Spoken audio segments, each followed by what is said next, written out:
La Inquisición española es un claro ejemplo, algo que la mayoría concebimos como terrible y aberrante, pero hubo una persecución aún más terrible y de la que la propaganda se ha encargado de dejar a un lado.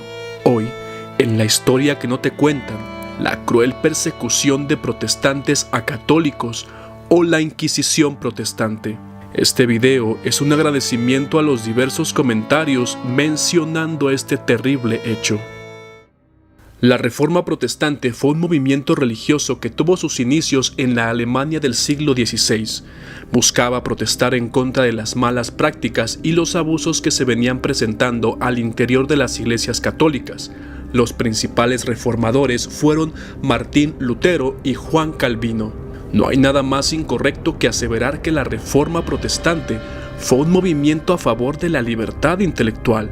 La verdad es que fue todo lo contrario. Para los luteranos y calvinistas, es cierto, representó su libertad de conciencia, pero el concederles esto a los demás es falso, no mientras ellos dominaran la escena. La eliminación completa de la Iglesia Católica y de todo lo que se les oponía en su camino fue considerado por los reformadores como algo perfectamente natural. El que ignora la historia está condenado a repetirla. Desde el principio, la rebelión espiritual de Lutero desató la avaricia. Los gobernantes alemanes, los monarcas escandinavos y Enrique VIII de Inglaterra tomaron ventaja del rompimiento con el tutelaje papal, apropiándose tanto de la riqueza como del control de las iglesias respectivas. Las normas y directrices marcadas por los líderes protestantes fueron absolutamente igual de intolerantes que las de la Iglesia Católica con su particular Inquisición. Se implantó la asistencia obligatoria a los sermones protestantes bajo pena de castigo. Toda enseñanza y práctica religiosa que se desviara de las regulaciones prescritas se castigaba. A los clérigos no se les permitía oficiar misa ni se les permitía a los feligreses asistir a esta. Fue prohibido bajo pena de castigo severo el tener imágenes y esculturas religiosas aún dentro de tus casas. Muchas bellas pinturas, monumentos y antiguas obras de arte dentro de las iglesias católicas fueron destruidas en nombre del Cristo de Lutero. Aquella persona que se negara a asistir al culto público se le daba un plazo de 8 días para salir de los límites de la ciudad, y los ciudadanos católicos se les prohibió el asistir a los lugares de culto bajo severos castigos. Enrique VIII inició la persecución de católicos en Inglaterra en 1534 con el Acta de Supremacía, que le proclamaba a él jefe absoluto de la Iglesia de Inglaterra y declaraba traidores a cualquiera que simpatizara con el Papa de Roma. Una larga lista de altos cargos de la Iglesia rechazaron esta acta y fueron correspondientemente ejecutados, entre ellos Tomás Moro y el obispo Juan Fisher. Todas las propiedades de la Iglesia pasaron a manos reales. En 1535, en plena ola de represión, fueron descuartizados los monjes de la Cartuja de Londres con su prior John Houghton a la cabeza. Fueron ahorcados y mutilados en la tristemente célebre Plaza de Tyburn, a modo de ejemplo contra una orden caracterizada por su austeridad y sencillez. El balance fue de 18 hombres. Asimismo, el fracaso de una rebelión católica contra el rey se saldó en 1537 con la condena a muerte de otras 216 personas, 6 abades, 38 monjes y 16 sacerdotes. Opositores en Irlanda también soportaron horribles sufrimientos. Hubo casos registrados en los que se les arrancaron a tirones sus dedos, a los que se les chamuscó el cuerpo por medio de hierros candentes, a los que se les rompían las piernas. Sus esposas también eran azotadas en público. La ejecución más infame en Ginebra fue la de Miguel Servet, un médico español que negaba a la Trinidad.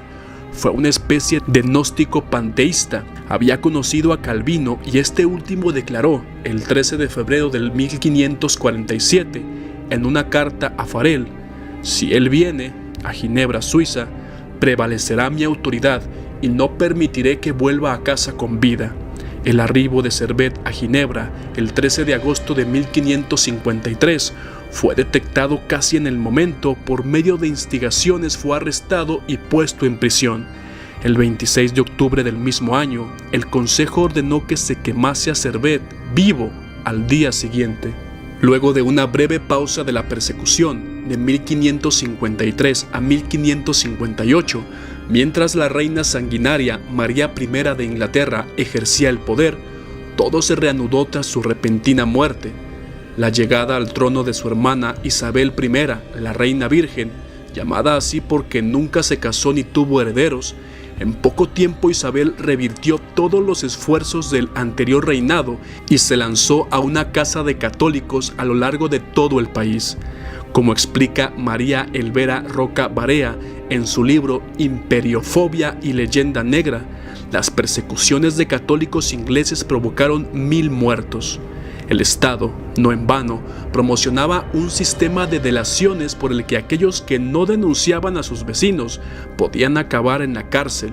El objetivo no solo eran los católicos, sino también los calvinistas, cuáqueros, baptistas, congregacionistas, luteranos, menonitanos y otros grupos religiosos que en la mayor parte de los casos se vieron obligados a huir a América. Solo en tiempos de Carlos II de Estuardo, de 1630 a 1685, más de 13,000 cuáqueros fueron encarcelados y sus bienes expropiados por la corona. En 1585, el Parlamento dio un plazo de 40 días para que los sacerdotes católicos abandonaran el país bajo amenaza de muerte y se prohibió la misa incluso de forma privada. No obstante, la represión aumentó con el fracaso de la Gran Armada de Felipe II en 1588 y el sistema de delación alcanzó niveles que nunca soñó la Inquisición española. Como apunta Roca Barea, el sistema de espionaje vecinal permitió un estricto control individual y de los movimientos y viajes de conocidos, parientes y viajeros.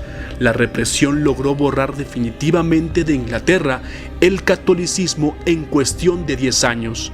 Es como si la Inquisición de la que hemos hablado y pensado todo este tiempo fuera la protestante y no la española. Ya sea la iglesia ortodoxa, la copta, la luterana, la anglicana, la calvinista, la evangélica, el islam e incluso hasta el pacífico budismo, todas tienen su propio catálogo de horrores, crímenes, corrupción y asesinatos en masa. Me acuso de ignorar esta cruel persecución. Me acuso de ver al Santo Oficio de la Santa Inquisición Española como una institución que mataba a todo lo que se le ponía enfrente. Pero la discusión no es quién fue más cruel que el otro, sino que son actos que no debemos permitir se sigan repitiendo.